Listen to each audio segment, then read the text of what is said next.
to Storytime with Sugar. Today we're reading The Best Seat in Second Grade. Hamster Helper. Sam had the best seat in second grade. He sat at the back of room 75. He did not sit near the globe or the dinosaur models or the paper pioneer fort. Sam sat beside George Washington. George Washington was small and round and the color of honey, and he sneezed. George Washington was a hamster. Sam loved George Washington more than anything else at school. George Washington was Sam's favorite subject. Sam's teacher, Mr. Hopper, asked, "Who knows something about lava?" "It pops out of volcanoes," said Sam, "the way George Washington pops out of his nest." Someone in the front row giggled. "Good answer," said Mr. Hopper. Every Monday, Mr. Hopper picked a new hamster helper. The hamster helper got to feed George Washington. The hamster helper got to make toys out of boxes and tubes. The hamster helper got to play with George Washington. "Please, please, oh please," Sam groaned, "pick me." He crossed his fingers and held his breath. Mr. Hopper reached into the bowl of names. "Miguel," he said, "you are our new hamster helper." "Oh boy," said Miguel. "Oh no," said Sam, "it is never my turn." Sam was tired of waiting to be hamster helper. He was sure George Washington was tired of his cage. Sam wanted to show George Washington the world outside of room 75. "Don't forget," Mr. Hopper reminded his class, "tomorrow is our trip to the Science Museum. Bring your coats, bring your lunches, and bring your permission slips." Sam decided to bring something extra. Pocket Writer. The Science Museum was busy and bright and crowded. "Stay in your groups," called Mr. Hopper. "The animal sticker on your name tag will tell you which group you are in. Grasshoppers stick together, frogs stick together, dolphins stick together. We don't want anyone to get lost." "Sam," said Nina, "where's your name tag?" "In my coat," Sam replied. He reached deep into his pocket and patted George Washington. Sam looked at the sticker on his name tag. "I'm a grasshopper." "Good," said Nina. "I am too." The grasshoppers and frogs and dolphins hung up their coats. "Sam," said Ollie, "it's warm in here. Why don't you take off your coat?" "I can't," Sam said quickly. "I might catch a cold." George Washington sneezed. "Hurry up," called Sophie. "We are going to the star show at the planetarium." Sam followed the other grasshoppers. He walked slowly and kept his hand over his pocket. The planetarium was round and dark. The class wiggled and waited in rows of seats. When the first star twinkled above, Sam took George Washington out of his pocket. "Make a wish," he whispered. George Washington sneezed. No one noticed George Washington. When the grasshoppers whirled through the wind tunnel, George Washington's whiskers blew backward. When the grasshopper made faces in front of the funny mirrors, George Washington looked like a furry beach ball with huge eyes. No one noticed George Washington. The grasshoppers climbed through a giant seashell. They peered into homes of the future. They poked and laughed at bubbles or a blast. George Washington watched and listened and sneezed. Finally, Ollie sat on a bench. "I can't walk another step," he said.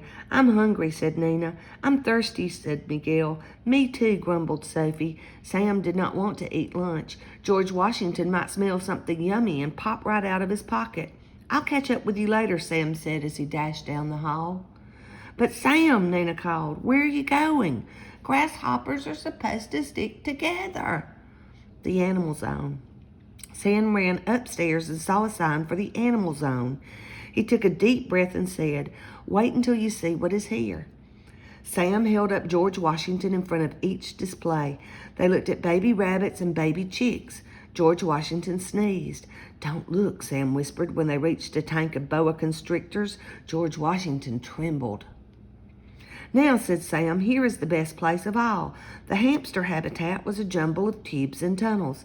There were hamster-sized wheels and ladders and slides. Hamsters were everywhere. They were all small. They were all round. They were all the color of honey. "Look," Sam whispered to George Washington. "Family."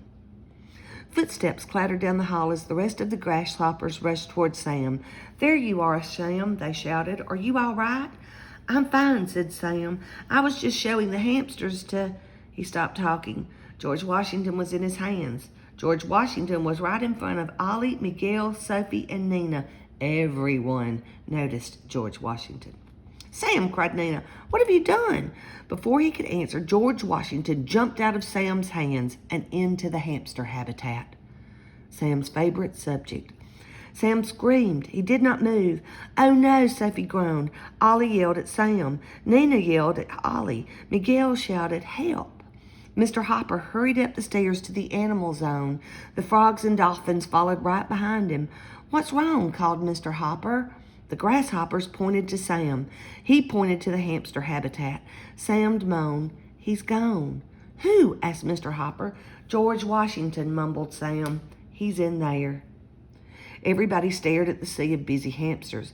"There are too many of them," said the frogs. "We'll never find him," said the dolphins. "We have to try," said the grasshoppers. Sam's whole class spread out around the sides of the hamster habitat.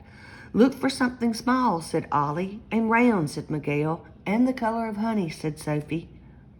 They looked and looked at hamsters climbing and digging, at hamsters spinning and grooming, at hamsters drinking and eating and sleeping. Sam stood still and watched one nest shake and tremble like a volcano. Suddenly, a hamster popped out of the nest, just like lava. The hamster was small and round and the color of honey, and it sneezed. "George Washington!" cried Sam. He reached down and scooped their hamster into his hands. Nina said, "I knew we'd find him. George Washington is Sam's favorite subject." The next day, Sam carried George Washington's cage to the front of room 75. "I think he might be safer near you," he said. Mr. Hopper smiled. "Good idea." Sam walked slowly back to his seat. "Class," asked Mr. Hopper, "can you think of anything else we should move up front?" "Sam," yelled the frogs and dolphins and all of the grasshoppers. "Good answer," said Mr. Hopper. George Washington sneezed. Sam grinned and pushed his desk to the front of room 75. For the rest of the year, he sat between his teacher and George Washington. Sam had the best seat in second grade.